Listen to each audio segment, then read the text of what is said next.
ಶುಭೋದಯ, good morning ಎಲ್ರಿಗೂ. So ಇವತ್ತು ಮತ್ತೆ ಒಂದು ವೀಕೆಂಡು. ರಾತ್ರಿ ಸಡನ್ನಾಗಿ ಡಿಸೈಡ್ ಮಾಡಿದೆ ಎಲ್ಲಾದರೂ ಹೋಗೋಣ ಅಂತ. ಸೊ ಅದಕ್ಕೆ ಇವಾಗ ನಾನು ಕಂಚಿ ಕಡೆ ಹೊರಟಿದ್ದೀನಿ. ಕಾಂಚೀಪುರಂ, ತಮಿಳ್ನಾಡು. ಸೊ 1000 ದೇವಸ್ಥಾನಗಳ ಊರು ಅಂತ ಹೇಳ್ತಾರೆ. ಸೊ ಸುಮಾರು ದಿವಸದಿಂದ ಲಿಸ್ಟಲ್ಲಿ ಇತ್ತು, ಬಟ್ ಯಾವತ್ತೂ ಪ್ಲ್ಯಾನ್ ಮಾಡಿರಲಿಲ್ಲ. ಇವತ್ತು ಸರಿ ಹೊರಡೋಣ ಅಂತ ಸಡನ್ನಾಗಿ ರಾತ್ರಿ ರೆಡಿ ಆದೆ. ಸೋಲೋ ರೈಡ್ ಇದು. ಇಲ್ಲಿಂದ ಅರೌಂಡ್ 300+ ಡಿಸ್ಟೆನ್ಸ್ ಇದೆ. ನೋಡ್ತೀನಿ. ಇವಾಗ ಬೇಸಿಗೆ ಕಾಲ ಬೇರೆ, ಆದರೆ ಮಧ್ಯಾಹ್ನ ಮೇಲೆ ಸ್ವಲ್ಪ ಮಳೆ ಶುರು ಆಗ್ತಾಯಿದೆ ಇಲ್ಲಿ ಬೆಂಗಳೂರಲ್ಲಿ. ಸೊ ನನ್ನ ಇವತ್ತು ಜರ್ನಿ ಯಾವ ಥರ ಇರುತ್ತೋ ನೋಡ್ತೀನಿ. ಬನ್ನಿ ಹೊರಡೋಣ.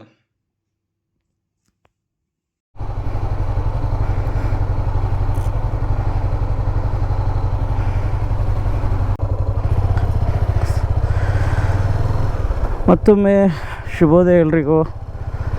ಟೈಮ್ ಆಗಿದೆ 4:15 ಎಕ್ಸಾಕ್ಟ್ಲಿ. ಸೊ ಎಷ್ಟೇ ಬೇಗ ಹೊರಡೋಣ ಅಂದರೆ ಲೇಟ್ ಆಗಿಬಿಡ್ತದೆ. 4 ಗಂಟೆಗೆ ಹೊರಟ್ಬಿಡೋಣ ಅಂದ್ಕೊಂಡಿದ್ದೆ. ಇವತ್ತು ಲಗೇಜ್ ಎಲ್ಲ ಕಟ್ಟಿ ರೆಡಿಯಾಗಿ ಹೊರಡೋಷ್ಟರಲ್ಲಿ ಲೇಟ್ ಆಗಿಬಿಡ್ತು. ಸೊ ನನ್ನ ಪ್ರಯಾಣ ಹೇಳ್ದಂಗೆ ಕಾಂಚೀಪುರಂಗೆ. ಸೊ ಇಲ್ಲಿಂದ ಹೊಸೂರಿಂದ ಕೃಷ್ಣಗಿರಿ, ಅಲ್ಲಿಂದ ಆಂಬೂರು ಅಂತ ತೋರಿಸ್ತಾ ಇದೆ. ಆಂಬೂರು, ಅಲ್ಲಿಂದ ಆ ಕಡೆ ಕಾಂಚೀಪುರಂ. ನಾನು ಆಂಬೂರ್ವರೆಗೂ ಹೋಗಿದ್ದೆ ಸುಮಾರು ದಿವಸದ ಹಿಂದೆ. ಕೃಷ್ಣಗಿರಿವರೆಗೂ ಅಂತೂ ಭಾಳಷ್ಟು ಸರಿ ಹೋಗಿದ್ವಿ. ಇಲ್ಲಿ ಕಾಂಚೀಪುರಂ ಇದು ಮೊದಲನೇ ಸಲ ಇದು. ಬನ್ನಿ ನೋಡೋಣ ಯಾವ ಥರ ಜರ್ನಿ ಇರುತ್ತೆ. ಬೆಳಕಾದ ಮೇಲೆ ಮತ್ತೆ ಮಾತಾಡ್ತೀನಿ. ಯಾಕಂದರೆ ಇವಾಗ ಹೆಂಗೂ ಬೆಂಗಳೂರು, ಅಲ್ಲಿಂದ ಹೊಸೂರು, ಕೃಷ್ಣಗಿರಿ ಸೇಮ್ ರೂಟ್. ಅದು ಸುಮಾರು ಸರಿ ಕವರ್ ಮಾಡಿಬಿಟ್ಟಿದ್ದೀನಿ. ಸೊ ಹಂಗಾಗಿ ಜಾಸ್ತಿ ಕವರ್ ಮಾಡಲ್ಲ. ಕತ್ಲು ಬೇರೆ. ಚಲೋ, ಜೈ ಬಜರಂಗಬಲಿ.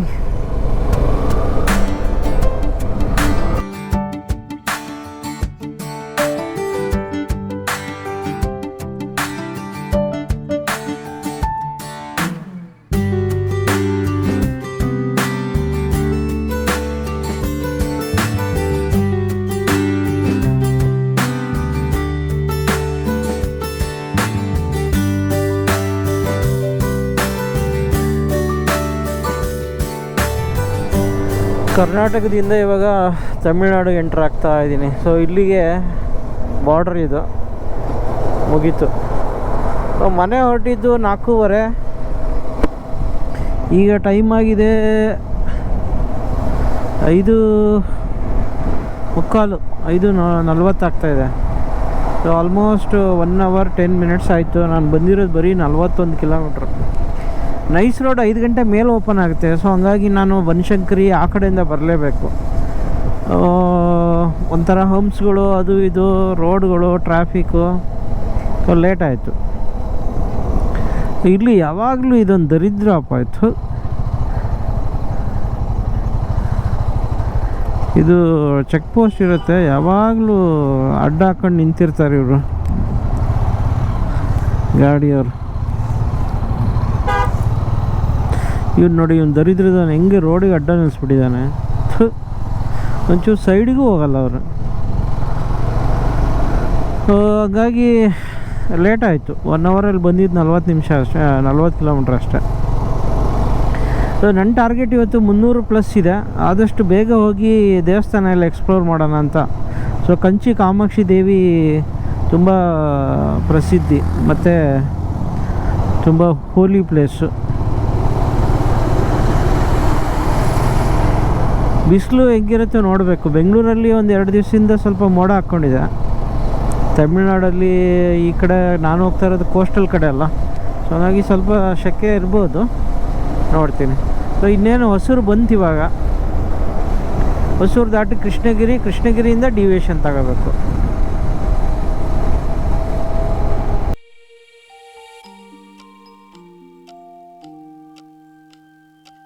ಎಷ್ಟು ವಿಚಿತ್ರ ಅಲ್ವಾ? ಅದೇ ಭೂಮಿ, ಅದೇ ಬಾನು, ಅದೇ ರಸ್ತೆ, ಆದರೆ ಪ್ರಯಾಣ ಮಾತ್ರ ವಸ್ತು. ಪ್ರತಿಯೊಂದು ಪ್ರಯಾಣನೂ ಒಂದೊಂದು ಅನುಭವ ಕೊಡುತ್ತೆ, ಒಂದೊಂದು ಖುಷಿ ಕೊಡುತ್ತೆ, ಮತ್ತು ಚಾಲೆಂಜಿಂಗ್ ಹೆಂಗೆ ಎದುರಿಸ್ಬೇಕನ್ನೋಂಥ ಒಂದು ಆತ್ಮವಿಶ್ವಾಸ ಬೆಳೆಸುತ್ತೆ. ಸೊ ಬೋರ್ ಅಂದ್ಕೊಂಡ್ರೆ ಬೋರ್ ಆಗುತ್ತೆ, ಹೊಸ ಒಂದು ಜರ್ನಿ ಅಂದ್ಕೊಂಡ್ರೆ ಹೊಸತಿರುತ್ತೆ. ಸೊ ಇದೇ ಬದುಕು.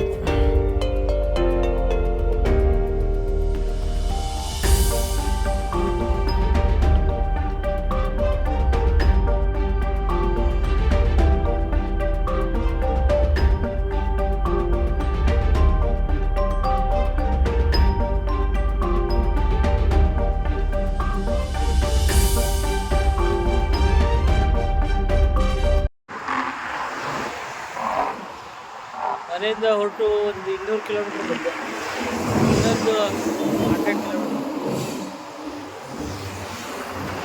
ಇದು ಈ ಒಂದು ಜರ್ನಿ ಸಡನ್ನಾಗಿ ಡಿಸೈಡ್ ಆಯಿತು.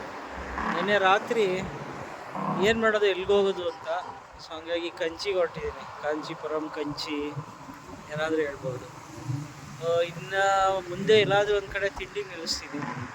ಕ್ಲೈಮೇಟ್ ಚೆನ್ನಾಗಿದೆ, ಜೊತೆಗೆ ರೋಡು ಚೆನ್ನಾಗಿದೆ, ಥರ ಖಾಲಿ ಖಾಲಿ ಇದೆ. ಆಮೇಲೆ ಇವತ್ತು ಗುರುವಾರ ಬೇರೆ, ಹಂಗಾಗಿ ಆರಾಮಾಗಿ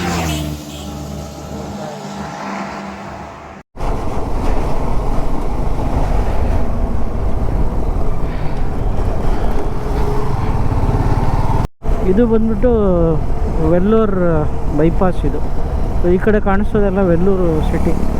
ಸೊ ವೆಲ್ಲೂರು ಒಂದು ಜಮಾನದಲ್ಲಿ ನಾವು ಎಲ್ಲ ಫ್ಯಾಮಿಲಿಯವರು ಒಂದು ಸರಿ ಒಂದು ಗೋಲ್ಡನ್ ಟೆಂಪಲ್ ಅಂತ ಏನೋ ಹೊಸ್ದಾಗಿತ್ತು ಅನಿಸುತ್ತೆ, ನೋಡೋಕ್ಕೆ ಬಂದಿದ್ವಿ. ಭಾಳ ವರ್ಷ ಆಯಿತು, ಮೇ ಬಿ ಒಂದು 20 ವರ್ಷ ಆಯಿತು ಅಂದ್ಕೊಳ್ತೀನಿ.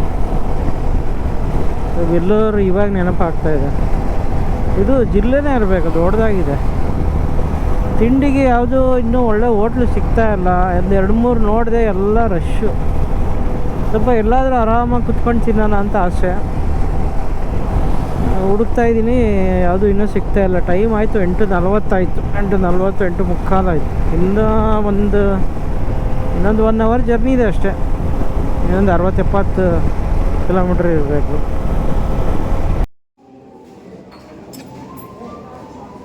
ವೆಲ್ಲೂರು ಬೈಪಾಸಲ್ಲಿ ಅಮೃತ ಅಂತ ಹೋಟ್ಲು ಸಿಕ್ತು. ಅಲ್ಲಿ ತಿಂಡಿಗೆ ಸ್ಟಾಪ್ ಮಾಡಿದೆ. ಆಯಿತು 9 ಗಂಟೆ ಆಗಿಬಿಟ್ಟಿದೆ. ಬೆಳಗ್ಗೆ 3 ಗಂಟೆಗೆ ಬೇರೆ ಎದ್ದಿದ್ದೀನಿ. ಹಾಗಾಗಿ ಹೊಟ್ಟೆ ಸಿಗ್ತಾ ಇದೆ. ನೋಡೋಣ ಏನಿದೆ, ಚೆನ್ನಾಗಿದೆ. ಬೇರೆ ಇನ್ಯಾವುದು ಸಿಗಲಿಲ್ಲ.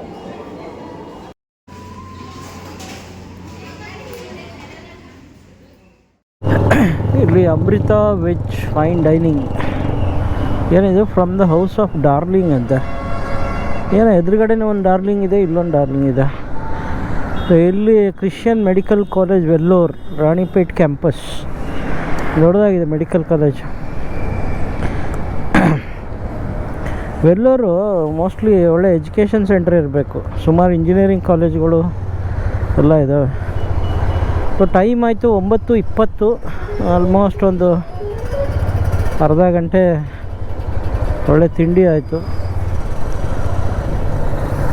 ಸೊ ಇವಾಗ ಏನಿದ್ರು ಡೈರೆಕ್ಟಾಗಿ ಹೋಗ್ಬಿಡೋದು. ಅಲ್ಲಿ ಎಲ್ಲೋ ಬೋರ್ಡ್ ನೋಡಿದೆ 60 ಕಿಲೋಮೀಟ್ರ್ ಅಂತಿತ್ತು. 60 ಅಂದರೆ ಒಂದು ಗಂಟೆ, 1.25 ಗಂಟೆ ಹೊಡ್ಕೊಂಡು ಹೋಗ್ಬಿಡ್ತೀನಿ. ಸ್ವಲ್ಪ ಈಗ ಬಿಸಿಲು ಶುರು ಆಯಿತು, ಬಟ್ ಆದರೂ ಓಕೆ, ಮ್ಯಾನೇಜಬಲ್ಲು. ಎಲ್ಲ ಇಟ್ಕೊಂಡಿದ್ದೇನೆ. ಲಾಸ್ಟ್ ಟೈಮು ಆಂಧ್ರ ರೈಡ್ ಹೋದಾಗ ಒಂದು 3 ಸರಿ ಬ್ಯಾಗ್ ಮರ್ತೋಗಿದ್ದೆ ನಾನು, ಅದೇ ಭಯ. ಮೊಬೈಲು ಇದೆ. ಚಲೋ ಓಕೆ. ಸೊ ವೆಲ್ಲೂರು ಊರು ದಾಟ್ತು. ಬೈಪಾಸ್ ಕೊನೆಗೆ ಇನ್ನೇನು ಊರು ಮುಗಿಯೋ ಟೈಮಿಗೆ ಹೋಟ್ಲು ಸಿಗ್ತದೆ. ಚೆನ್ನಾಗಿತ್ತು, ಪರವಾಗಿಲ್ಲ.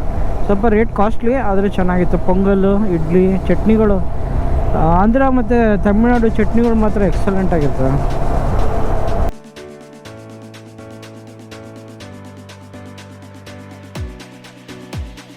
ನಮ್ಮ ಬದುಕೇ ಒಂಥರ ರೇಸ್ ಇದ್ದಂಗೆ. ಒಬ್ಬರು ಇನ್ನೊಬ್ಬರನ್ನ ಓವರ್ಟೇಕ್ ಮಾಡ್ತಾರೆ, ಇನ್ನೊಬ್ಬರನ್ನ ಓವರ್ಟೇಕ್ ಮಾಡ್ತಾರೆ.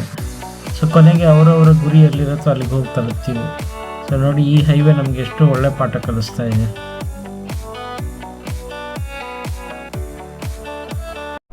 ಈ ಊರು ರಾಣಿಪೇಟ್ ಅಂತೆ.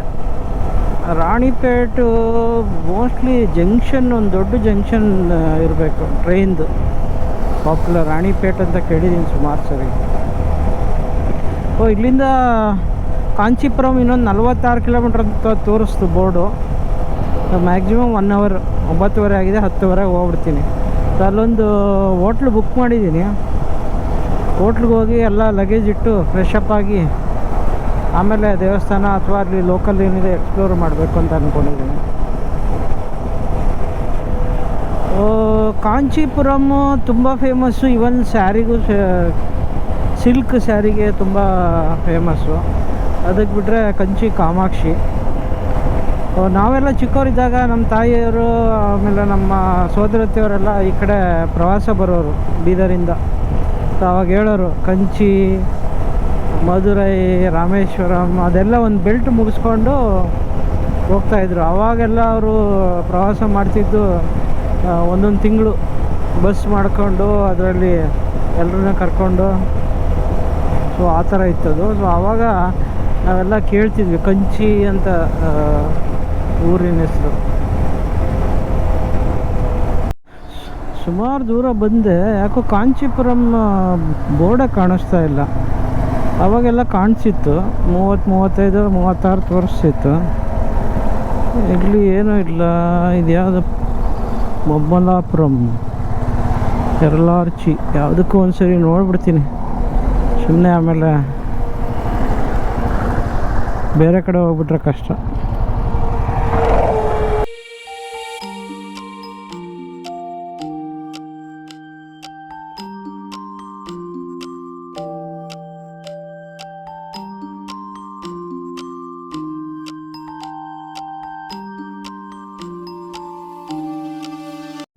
ಇಲ್ಲಿಂದ ಇನ್ನೂ 14 ಕಿಲೋಮೀಟ್ರ್ ಅಂತ ಬೋರ್ಡ್ ತೋರಿಸ್ತಾ ಇದೆ.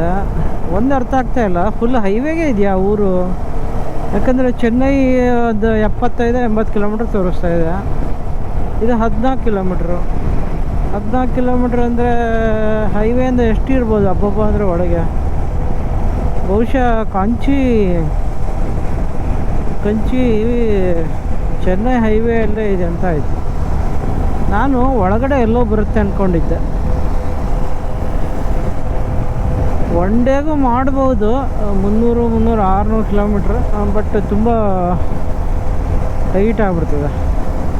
ಸೊ ಅಲ್ಲಿ ದೇವಸ್ಥಾನ ಎಲ್ಲ ನೋಡಬೇಕು ಅಂದರೆ ಒನ್ ಡೇ ಸ್ಟೇ ಮಾಡೋದು ಒಳ್ಳೆಯದಂತ, ಅದಕ್ಕೆ ಅಲ್ಲಿ ಸ್ಟೇ ಮಾಡೋಣ ಅಂತ ಡಿಸೈಡ್ ಮಾಡಿದ್ದೀನಿ.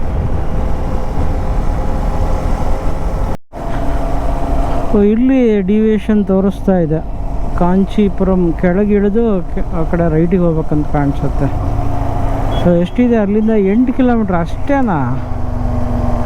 ಓ ಮೈ ಗಾಡ್, ಜಸ್ಟ್ 8 ಕಿಲೋಮೀಟ್ರ್ ಹೈವೇಯಿಂದ. ಇಲ್ಲಿಂದ ಪಾಂಡಿಚೇರಿ 132, ಪುರಿ ಜಗನ್ನಾಥ್ 1325.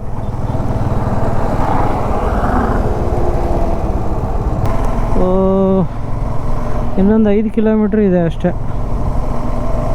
ಅಂದರೆ ಬೈಪಾಸ್ ಅಷ್ಟೇ ಇದು. ಅಯ್ಯೋ ರಾಮ, ಅಂತ ಏನು ದೂರ ಇಲ್ಲ ಇದು ಊರು.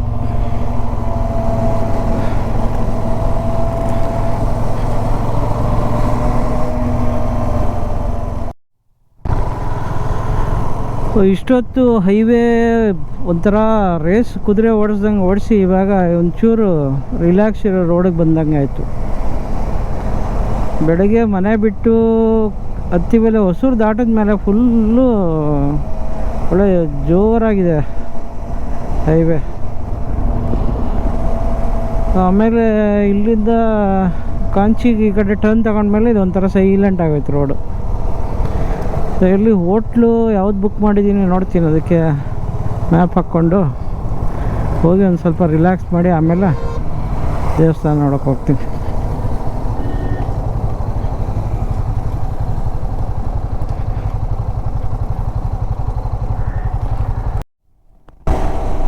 ನಾನು ಬುಕ್ ಮಾಡಿರೋ ಪ್ರಾಪರ್ಟಿ ಬಹುಶಃ ಕಾಂಚೀಪುರಂ ಔಟ್ಸ್ಕರ್ಟಲ್ಲಿದೆ ಅನಿಸುತ್ತೆ. ಇದು ರಿಂಗ್ ರೋಡಲ್ಲಿ ಕರ್ಕೊಂಡು ಹೋಗ್ತಾ ಇದೆ. ಇಲ್ಲಿಂದ ಇನ್ನೊಂದು 16 ನಿಮಿಷದ ದಾರಿ ತೋರಿಸ್ತಾ ಇದೆ.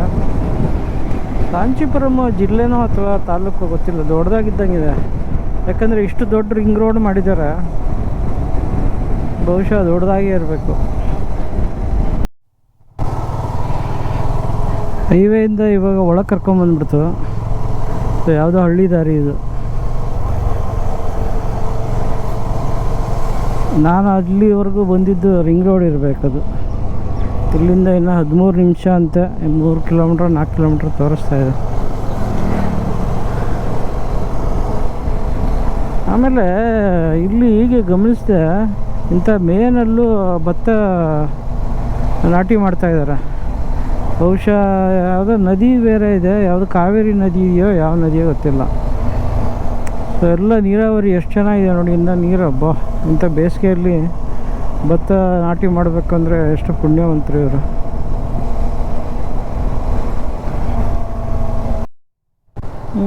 ಉದ್ದಕ್ಕೂ ಎಲ್ಲ ಬಾವುಟಗಳು ಹಾರಿಸಿದ್ದಾರೆ. ಇದ್ಯಾವುದು ವಿಜಯ್ ಪಾರ್ಟಿ ಅಂತ ಎಲ್ಲ ಕಡೆ ಫ್ಲೆಕ್ಸ್ಗಳು ಹಾಕಿದ್ದಾರೆ. ಕಾಂಚೀಪುರಂ. ಇನ್ನೇನು ನಾನು ಬುಕ್ ಮಾಡಿರೋ ಪ್ರಾಪರ್ಟಿ ಬಂತು.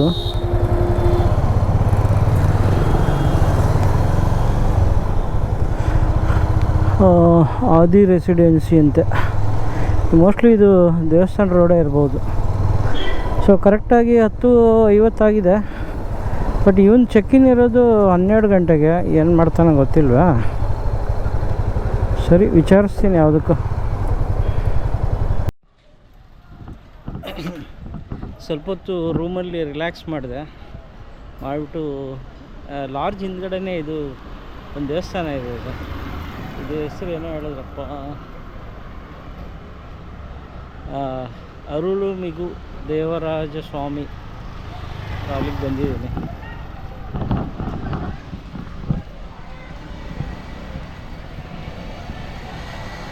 ಬಿಸಿಲು ಹೆಂಗಿದೆ ಅಂದರೆ ಭಯಂಕರ ಇದೆ ಬಿಸಿಲು. ಯಪ್ಪ, ಕಣ್ಣು ತೆಗಿಯೋಕ್ಕಾಗ್ತಾಯಿಲ್ಲ. ನಾನು ರೂಮಲ್ಲಿ ಕೂತ್ಕೊಂಡು ಏನು ಮಾಡೋದು? ಸರಿ, ಹೆಂಗೋ ಲಾಡ್ಜ್ ಹಿಂದ್ಗಡೆನೇ ಅಲ್ವಾ ದೇವಸ್ಥಾನ, ಸರಿ ನೋಡ್ಕೊಂಬರೋಣ ಅಂತ ಬಂದೆ. ಏನೋ ಪಾನಕ ಕೊಡ್ತಾ ಇದ್ದಾರೆ ದೇವ್ರದ್ದು. ದೇವರು ಪಾನಕ ಹಂಚ್ತಾ ಇದ್ದಾರೆ. ಇದೇನೋ ಜಾತ್ರೆ ಇತ್ತೋ ಅಥವಾ ಏನೋ ಮಹೋತ್ಸವ ಇತ್ತೋ ಗೊತ್ತಿಲ್ಲ. ಎಲ್ಲ ಕಡೆ ಆ ಕಡೆ ಈ ಕಡೆ ಎಲ್ಲ ಅಂಗಡಿಗಳು ಹಾಕಿದ್ದಾರೆ. ದೇವಸ್ಥಾನ ಬಾಗಿಲು ತೆಗೆಯೋದು 4 ಗಂಟೆಗಂತೆ. ಇಲ್ಲಿ ಒಟ್ಟು 4 ಮೇನ್ ದೇವಸ್ಥಾನಗಳಿದೆ ಅಂತ ಗೊತ್ತಾಯಿತು. ಕಾಮಾಕ್ಷಿ ಅಮ್ಮ, ವರದರಾಜನ್ ಪೆರುಮಾಳ್, ಮತ್ತು ಏಕಾಂಬನಾಥರ್ ಮತ್ತು ಉಳ್ಳಗಂಡಿ ಪೆರುಮಾಳ್. ಸೊ ಮೋಸ್ಟ್ಲಿ ಇದು ಪೆರುಮಾಳ್ ಇದು ದೇವಸ್ಥಾನ. ಇಲ್ಲ ಸರ್, ಇದು ವರದರಾಜ ದೇವಸ್ಥಾನ ಇದು. ಸೊ 4 ಗಂಟೆವರೆಗೂ ಯಾವ ದೇವಸ್ಥಾನಗಳು ಇಲ್ಲ. ಆದರೆ ರೂಮಲ್ಲಿ ಕೂತ್ಕೊಳ್ಳೋಕ್ಕೆ ಇಷ್ಟ ಇಲ್ಲ. ಹಂಗೆ ಬಿಸಿಲಿದ್ರೂ ಪರವಾಗಿಲ್ಲ, ಸರಿ ಹೊರಟ್ರಾಯ್ತು ಅಂತ ಬಂದಿದೆ. ಡ್ರಿಂಕಿಂಗ್ ವಾಟರ್, ನೀರು ಹಂಚ್ತಾ ಇದ್ದಾರೆ ಪಾಪ.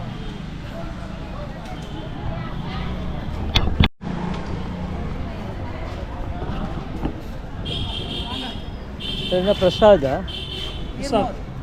Thank you.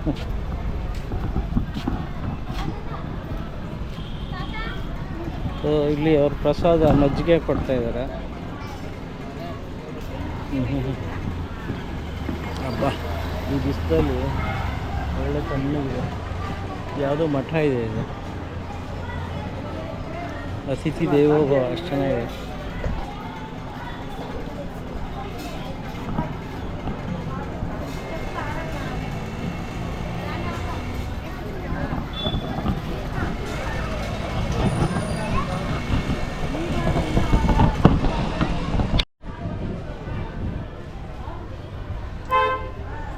ಹೀಗೆಲ್ಲ ಹೊಸದಾಗಿ ಸುಣ್ಣ ಹಚ್ಚಿದ್ದಾರೆ ಅಂತ ಕಾಣುತ್ತೆ, ಏನೋ ರಿಪೇರಿ ಥರ. ಇಲ್ಲಾಂದರೆ ಹಳೆ ಕಾಲದ ಎಷ್ಟು ಚೆನ್ನಾಗಿದೆ ಇದು.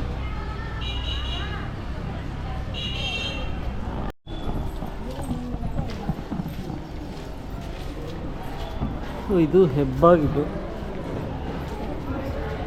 ಯಾರಿದ್ದೆ ಹೋಗುತ್ತಾನಲ್ಲಪ್ಪ. ಜನ, ನಮ್ಮ ಜನಕ್ಕೆ ಇನ್ನೂ ಯಾವಾಗ ಅದು ಒಂದು ಬುದ್ಧಿ ಬರುತ್ತೆ ಗೊತ್ತಿಲ್ಲ. ದೇವಸ್ಥಾನ ಇಲ್ಲಿ ಎಲ್ಲೆಲ್ಲಿ ಉಗಿಯೋದು. ಸೊ ಇದು ಪ್ರಾಂಗಣ. ಇದು ಚೆನ್ನಾಗಿದೆ, ಒಳ್ಳೆ ಕಲ್ಲಿನ, ಎಷ್ಟು ಚೆನ್ನಾಗಿದೆ ಇದು. ಕಾಲು ಇಷ್ಟು ನೆರಳಿದ್ರೂ ಕೂಡ ಸುಡ್ತಾ ಇದೆ.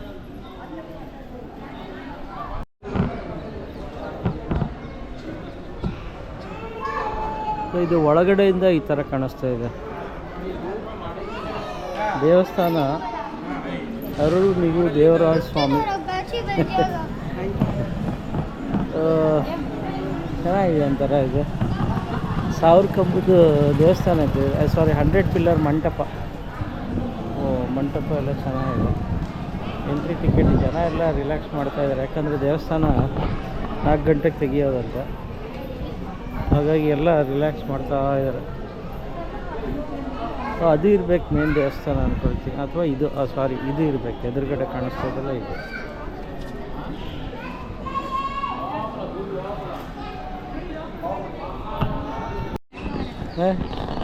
S, you want to come in the camera? ಹಾಂ ಹಾಂ, okay okay, thank you. So ಇಲ್ಲಿ ಪಾಪ ಅವರು ಇದರಲ್ಲಿ ಬರಬೇಕು ಅಂತ ಆಸೆಪಟ್ಟು ಆನ್ ಮಾಡೋಕ್ಕೆ ಹೇಳಿದ್ರು. ಸೊ ಇಲ್ಲೇ ಲೋಕಲ್ ಅಂತೆ ಅವರು. Thank you.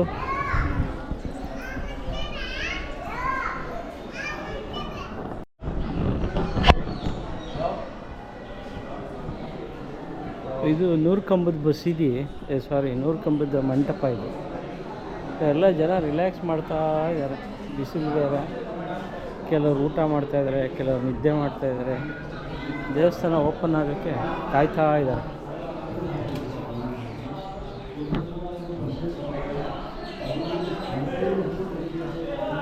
ಏನೋ ಪೂಜೆ ನಡೀತಾ ಇದೆ ಇಲ್ಲಿ.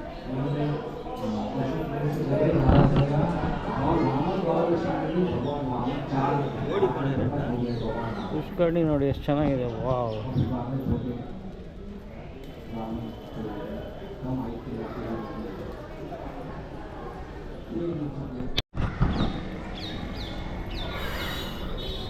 ಒಂದು ರೌಂಡು ಸುತ್ತಾಗಿದೆ ದೇವಸ್ಥಾನದ್ದು. ಒಳಗಡೆ ಅಂತೂ ಇನ್ನೂ ಎಂಟ್ರಿ ಇಲ್ಲ.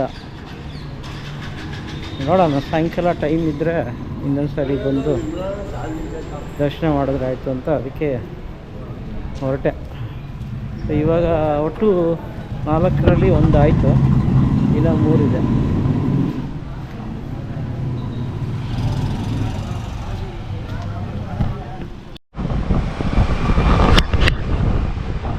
ಇದು ಯಾವುದೋ ರೋಸ್ ಮಿಲ್ಕ್ ರಾಜ ಅಂತ ಯಾವುದೋ ಐಸ್ ಕ್ರೀಮ್ ಅಂಗಡಿ. ಸುಮ್ಮನೆ ಒಂಚೂರು ಐಸ್ ಕ್ರೀಮ್ ತಿನ್ನೋಣ ಅಂತ. ಸಿಕ್ಕಾಪಟ್ಟೆ ಬಿಸಿಲಿದೆ.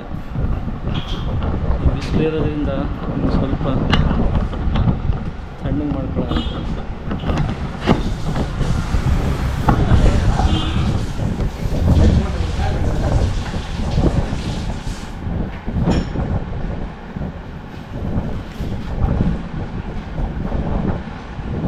ಏನೇ ಲೋಕಲ್ ಆಗಿದೆ ಕಂಪನಿ ಬ್ರ್ಯಾಂಡ್ ಹೆಂಗೆ?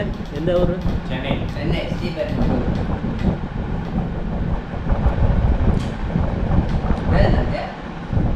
ಕ್ಯಾಮ್ರಾ வீடியோ எடுக்கிறீங்களா? ஜேர்னி பண்ணுறதுக்காக வீடியோ எடுக்கிறீங்களா? ஜேர்னி பண்ணுற இடம் ஃபுல்லாக எடுக்கிறீங்களா? யூடியூப் வீடியோ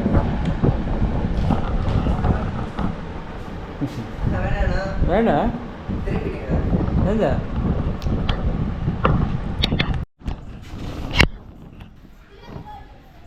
ಅಲ್ಲಿ ಐಸ್ ಕ್ರೀಮ್ ಅಂಗಡಿಯಲ್ಲಿ ಐಸ್ ಕ್ರೀಮು ಒಂದು ಯಾವುದೋ ಮಿಲ್ಕ್ ಶೇಕ್ ಕೊಡುತ್ತೆ. ಇವತ್ತು ಲಂಚ್ ಅದೇ.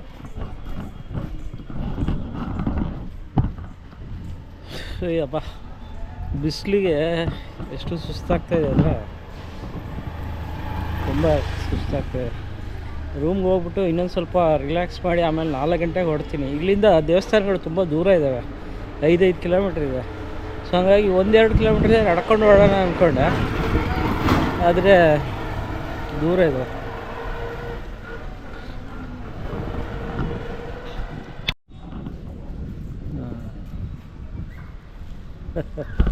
ಅನಂತ ಭವನ ಎಷ್ಟು ಚೆನ್ನಾಗಿದೆ ನೋಡಿ. ಎಲ್ಲ ಉದ್ದಕ್ಕೂ ಅವೇ ಇದ್ದಾವೆ. ಮೋಸ್ಟ್ಲಿ ಇದು ಯಾವುದೋ ಇನ್ನೊಂದು ಕಂಚಿ ಪ್ರತಿವಾದಿ ಭಯಂಕರ ಮಠ. ಎಲ್ಲ ಮಠಗಳಿದ್ದಾವೆ ಉದ್ದಕ್ಕೂ, ನಮ್ಮ ಉಡುಪಿ ಥರ ಚೆನ್ನಾಗಿದೆ ಒಂಥರ.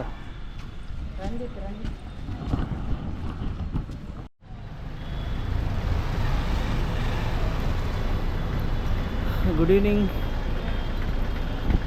ಸ್ವಲ್ಪ ಹೊತ್ತು ಮಧ್ಯಾಹ್ನ ಹೋಟ್ಲಲ್ಲಿ ರಿಲ್ಯಾಕ್ಸ್ ಮಾಡಿ ಇವಾಗ ಹೊರಟೆ ಬೈಕಲ್ಲಿ ಇಟ್ಟಿದ್ದೀನಿ. ಹೊರಟು ಬಂದು ಏಕಂಬರನಾಥ ದೇವಸ್ಥಾನ ಅಂತ ಇದೆ, ಸೊ ಅಲ್ಲಿಗೆ ಬಂದಿದ್ದೀನಿ. ಎಲ್ಲ ಇಲ್ಲಿ ದೇವಸ್ಥಾನಗಳು 4 ಗಂಟೆ ಮೇಲೆ ತೆಗಿತವೆ. ಆಮೇಲೆ ವಿಪರೀತ ಬಿಸಿಲು, ಸೊ ಹಂಗಾಗಿ ನಾನು ಒಂದು ಸ್ವಲ್ಪ ರಿಲ್ಯಾಕ್ಸ್ ಮಾಡಿದೆ.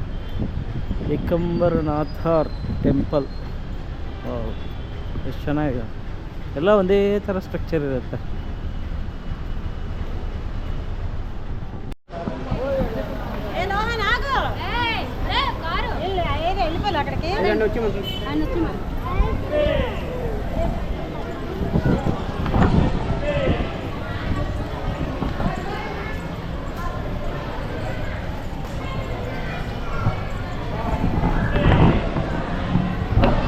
ಸೊ ಎಲ್ಲ ಬಿಸಿಲು ತಣ್ಣಗಾದ್ಮೇಲೆ ಇವಾಗ ಜನ ಎಲ್ಲ ದೇವಸ್ಥಾನಕ್ಕೆ ನುಗ್ತಾ ಇದ್ದಾರೆ. ಒಂಥರ ಒಳ್ಳೇದು, ಯಾಕಂದರೆ ಇಲ್ಲಿ ಬಿಸಿಲು ತುಂಬ ಇರೋದ್ರಿಂದ ಮಧ್ಯಾಹ್ನ ಭಾಳ ಕಷ್ಟ. ಕ್ಲೋಸ್ ಮಾಡಿಡೋದೇ ಒಳ್ಳೆಯದು. ಏನು ಒಳಗೂ ಗಾಡಿಗಳು ಓಡಾಡ್ತಾ ಇದ್ದಾವೆ.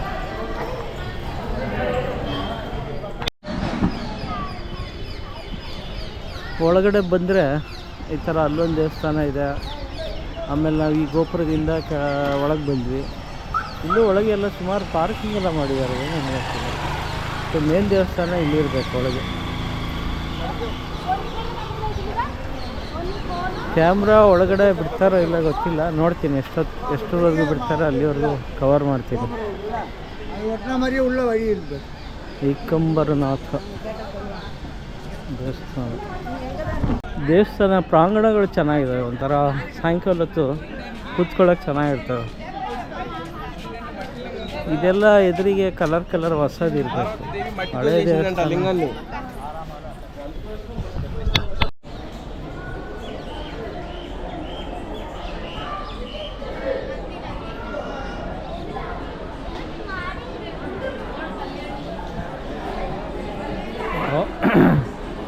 ದೇವಸ್ಥಾನ ನೋಡಿ ಎಷ್ಟು ಚೆನ್ನಾಗಿದೆ. ಕ್ಯಾಮ್ರಾ ಲಾವ್ ಇದೆಯಾ? ಇಲ್ಲಿ ಏನೂ ಬರ್ದಿಲ್ಲ.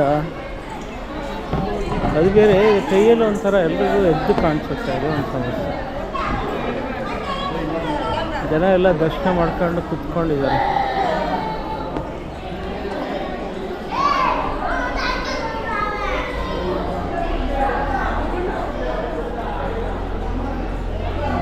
ಬಹುಶಃ ಅಲ್ಲಿಂದ ಒಳಗಡೆ ಬಿಡಲ್ಲ ಅಂದ್ಕೊಳ್ತೀನಿ, ನೋಡೋಣ. ಏಕಂಬರನಾಥ ಅಲ್ಲೊಬ್ರು ಬೈತಾ ಇದ್ದಾರೆ ಅವ್ರ ಮಗಳಿಗೆ, ದೇವಸ್ಥಾನಕ್ಕೆ ಬಂದಿದೆಯಾ, ದೇವ್ರ ನಮಸ್ಕಾರ ಮಾಡೋಕ್ಕೂ, ಫೋಟೋಗಳು ಆಮೇಲೆ ತೆಗಿ ಅಂತ. ಬಹುಶಃ ಇಲ್ಲಿಂದ ಇಲ್ಲ ಅಂದ್ಕೊಳ್ತೀನಿ, ನೋಡೋಣ.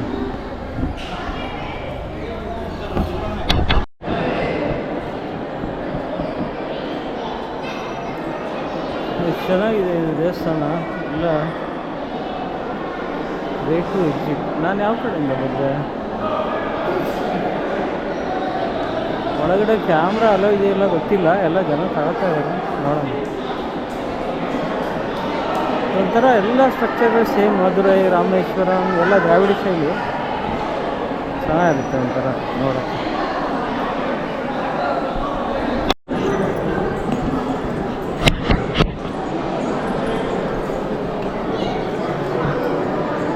ಯಾರು ಹೇಳೋದಿಲ್ಲ, ಬಟ್ ಚೆನ್ನಾಗಿದೆ ದೇವಸ್ಥಾನ. ಏಕಂಬನಾಥೇಶ್ವರ ಅಂದರೆ ಶಿವಂದು ಚೆನ್ನಾಗಿತ್ತು, ಒಳ್ಳೆ ದರ್ಶನ ಆಯಿತು. 100 ರೂಪಾಯಿ ಸ್ಪೆಷಲ್ ದರ್ಶನಲ್ಲಿ ಹೋದೆ, ಮುಗಿಸ್ಕೊಂಡು ಇವಾಗ ನೆಕ್ಸ್ಟ್ ಇನ್ನೊಂದು ದೇವಸ್ಥಾನ. ಒಟ್ಟು 4 ದೇವಸ್ಥಾನ ಇದೆ. ಒಂದು ಮಧ್ಯಾಹ್ನ ಮುಗಿಸ್ದೆ, ಇನ್ನು 3ರಲ್ಲಿ ಒಂದಾಯಿತು, ಇನ್ನೊಂದು 2 ಇದೆ.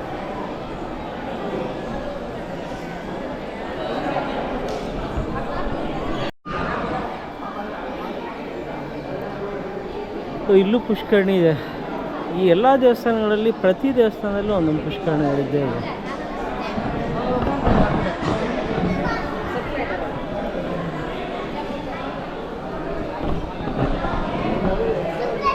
ಇಲ್ಲಿಗೆ ಏಕನಾಥೇಶ್ವರ ದೇವಸ್ಥಾನ ಮುಗೀತು.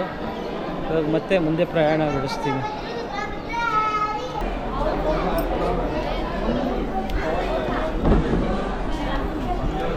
ಒಳ್ಳೆ ಪೇಂಟಿಂಗ್ ಮಾಡ್ತಾ ಇದ್ದಾರೆ, ಯಾಕೋ ಗುರಾಯಿಸ್ತಾ ಇದ್ದಾರೆ.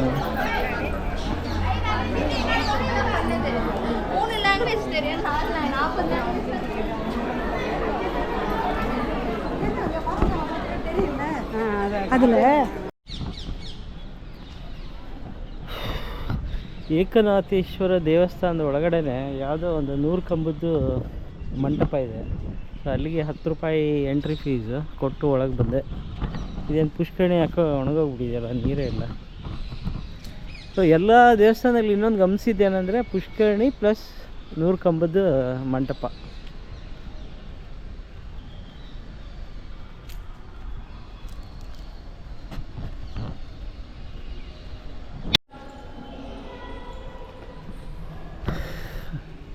ಇದು ದೊಡ್ಡದಾಗಿದೆ. ಇದು 100 ಕಂಬನೇನ ಇರೋದು, ಇನ್ನೂ ಜಾಸ್ತಿ ಇದ್ದಾವೆ.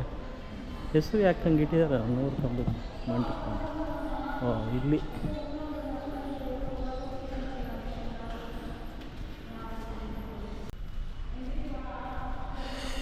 ₹10 ಮೇಂಟೆನೆನ್ಸ್ ಅಂತೆ, ಪರವಾಗಿಲ್ಲ, ಓಕೆ, ಚೆನ್ನಾಗಿದೆ ಒಂಥರ.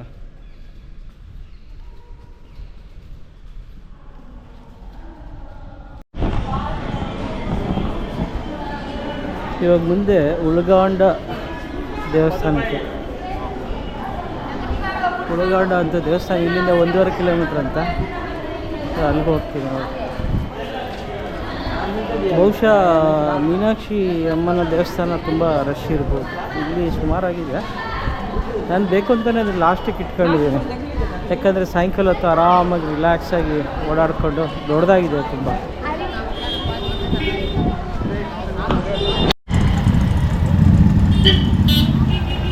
ಇದೇ ಉಳಗಾಂಡ ಪೆರುಮಾಳ ದೇವಸ್ಥಾನ ಅಂತ. ಬಹುಶಃ ಸಾಫ್ಟ್ವೇರ್ ಇರ್ಬೋದು, ಡಿಸ್ಟ್ರಿಕ್ಟ್ ಕೌನ್ಸಿಲರ್, ರಾಣಿಪೇಟ್ ಡಿಸ್ಟ್ರಿಕ್ಕಲ್ಲಿ ಬರ್ತಾಯಿದ್ರು. ಹಂಗಾರೆ ಕಂಚಿ ತಾಲೂಕೇ ಇರಬೇಕಿದು.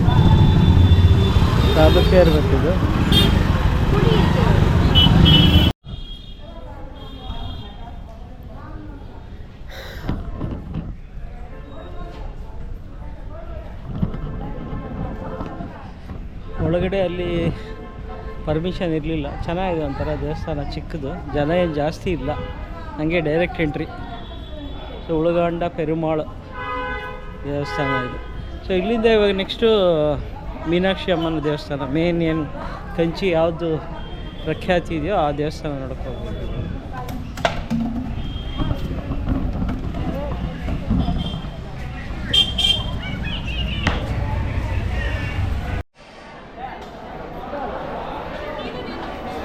ಸೊ ಇದೇ ಕಂಚಿ ಕಾಮಾಕ್ಷಿ ದೇವಸ್ಥಾನ. ಒಳಗಡೆ ದರ್ಶನ ಆಯಿತು. ಸುಮಾರು ಒಂದು ಅರ್ಧ ಮುಕ್ಕಾಲು ಗಂಟೆ ನಿಂತ್ಕೊಂಡಿದ್ದು, ತುಂಬ ರಶ್ ಇತ್ತು. ಅಂದರೆ ಅಭಿಷೇಕ ಮಾಡ್ತಾಯಿದ್ರು ಅಂತ ಸ್ಟಾಪ್ ಮಾಡಿದರು. ಸೊ ಹಂಗಾಗಿ ಲೇಟ್ ಆಯಿತು. ಮೂರ್ತಿ ಮಾತ್ರ ನೋಡ್ತಾ ಇದ್ದಂಗೆ ಕಣ್ಣು ತುಂಬ್ಕೊಂಡ್ಬಿಡ್ತು.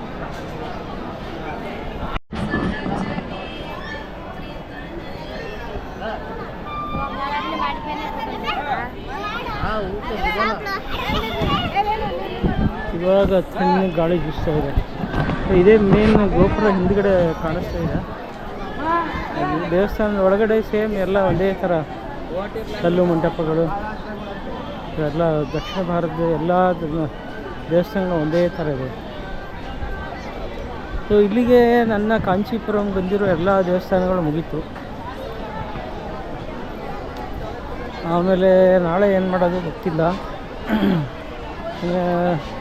ವಾಪಸ್ ಊರಿಗೆ ಹೋಗ್ಬಿಡ್ಲಾ ಅಥವಾ ಬೇರೆ ಏನಾದರೂ ಎಕ್ಸ್ಪ್ಲೋರ್ ಮಾಡಲಾ ಯೋಚನೆ ಮಾಡ್ತಾಯಿದ್ದೀನಿ. ನೋಡ್ತೀನಿ. ಒಂಚೂರು ಹೊಟ್ಟೆ ಹಸಿತಾ ಇದೆ, ಹೊರಗಡೆ ಏನಾದರೂ ಸ್ನ್ಯಾಕ್ಸ್ ಆ ಥರ ಏನಾದ್ರು ತಿನ್ಕೊಂಡು ಮತ್ತೆ ಒಳಗಡೆ ಬರ್ಬೋದು. ಸಾಯಂಕಾಲ ಚೆನ್ನಾಗಿರ್ಬೋದು. ಇಲ್ಲಿ ಪುಷ್ಕರಣಿ ಇಲ್ಲೂ ಇದೆ ನೋಡಿ.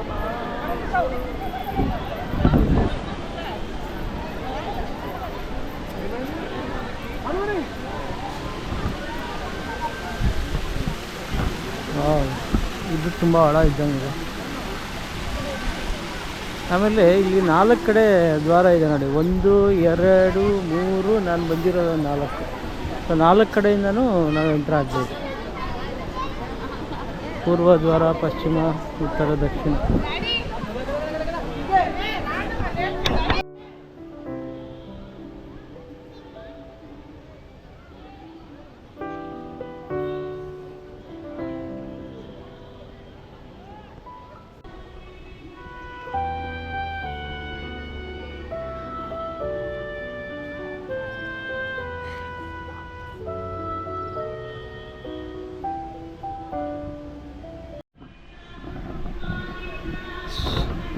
ಸುಮಾರು ಹೊತ್ತು ಇಲ್ಲಿ ದೇವಸ್ಥಾನದ ಪ್ರಾಂಗಣದಲ್ಲಿ ಕೂತ್ಕೊಂಡೆ.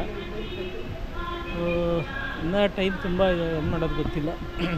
ಸುಮ್ಮನೆ ಹಾಗೆ ಊರೊಳಗೆ ಒಂದು ರೌಂಡ್ ಹಾಕಿ ಆಮೇಲೆ ಅಲ್ಲಿ ಲಾಡ್ಜ್ ಹತ್ರ ಇರೋ ದೇವಸ್ಥಾನ ಇನ್ನೊಂದು ಸರಿ ಹೋಗ್ತೀನಿ ಸಾಯಂಕಾಲ. ಮಧ್ಯಾಹ್ನ ಹೋದಾಗ ಮುಚ್ಚಿತ್ತಲ್ಲ, ಸೊ ಅದು ನೋಡಿಕೊಂಡು ಆಮೇಲೆ ಮತ್ತೆ ರಿಲ್ಯಾಕ್ಸ್ ಫಾರ್ ದ ಡೇ.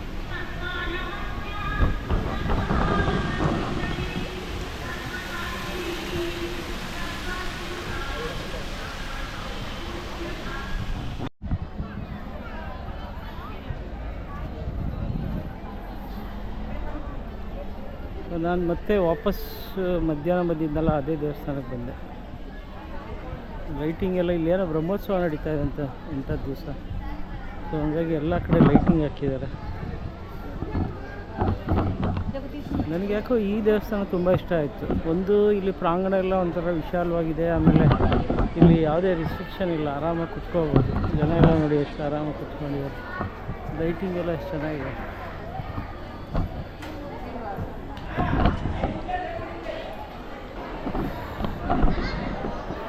ಹಬ್ಬ ಸದ್ಯ ಈ ದೇವ್ರ ದರ್ಶನವೂ ಆಯಿತು. ಆಮೇಲೆ ಅಲ್ಲಿ ಒಂದು ಬಂಗಾರದ ಹಲ್ಲಿ ಇದೆ. ನಾವು ಚಿಕ್ಕವರಿದ್ದಾಗ ನಮ್ಮ ಮೈ ಮೇಲೆ ಏನಾದರೂ ಹಲ್ಲಿ ಬಿದ್ದಿದ್ರೆ ಕಂಚಿಗೆ ಯಾರು ಹೋಗಿ ಬಂಗಾರದ ಹಲ್ಲಿಯನ್ನು ದರ್ಶನ ಮಾಡ್ಕೊಂಬಂದಿದ್ದಾರೆ ಅವ್ರು ನಮಸ್ಕಾರ ಮಾಡಿದರೆ ಪಾಪ ಎಲ್ಲ ಹೋಗುತ್ತೆ ಅಂತ ಹೇಳ್ತಿದ್ರು. ಸೊ ಸದ್ಯ ಇವತ್ತು ನನಗೆ ಒಂದು ಅವಕಾಶ ಸಿಕ್ತು ಮುಟ್ಟೋದು. ಸೊ ಇಲ್ಲಿಗೆ ಈ ದಿನ ಮುಗಿಸ್ತೀನಿ. ಆಲ್ಮೋಸ್ಟ್ 330 ಕಿಲೋಮೀಟ್ರ್ ಆಯ್ತು ಇವತ್ತು. ಸೊ ನಾಳೆ ಮತ್ತೆ ವಾಪಸ್ ಹೊರಟ್ಬಿಡ್ತೀನಿ ಬೆಳಗ್ಗೆ, ಯಾಕಂದರೆ ಇನ್ನೇನು ಇಲ್ಲ ಕೆಲಸ ಇಲ್ಲೇ. ಸೊ ಮುಂದೆ ಇನ್ಯಾವುದು ನೋಡೋಂಥದ್ದು ಇಲ್ಲ, ಬಿಸಿಲು ವಿಪರೀತ ಬಿಸಿಲಿದೆ. ಹಂಗಾಗಿ ಸೊ ಇಲ್ಲಿಗೆ ನಂದು ಇವತ್ತಿನ ದಿವಸ ಮುಗಿಸ್ತೀನಿ. ಹೋಟ್ಲಿಗೆ ಹೋಗಿ ರೆಸ್ಟ್ ಮಾಡಿ ಮತ್ತು ನಾಳೆ ಬೆಳಗ್ಗೆ ವಾಪಸ್ ಬೆಂಗಳೂರು ಪ್ರಯಾಣ.